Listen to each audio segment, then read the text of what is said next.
Jello. So yan, madalas na nakikita sa akin yung pagmumukha ko lang daw. Gaano ba daw akong kataba? Harsh naman nung gaano daw akong kataba. So yan, ito na guys. Ganito akong kataba.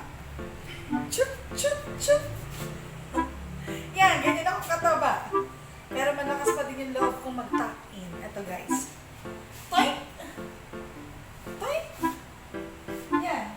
Ganyan akong kataba. Kita ba? Yan. Yan.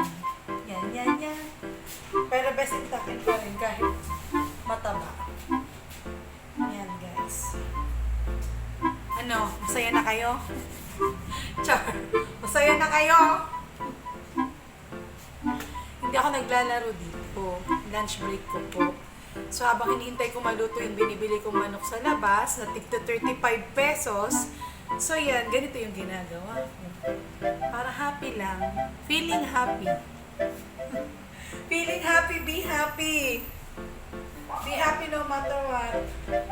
Kahit marami tayong mga pinagdadaanan sa buhay, daanan lang po natin yan. Daanan lang natin. Takbuhan natin.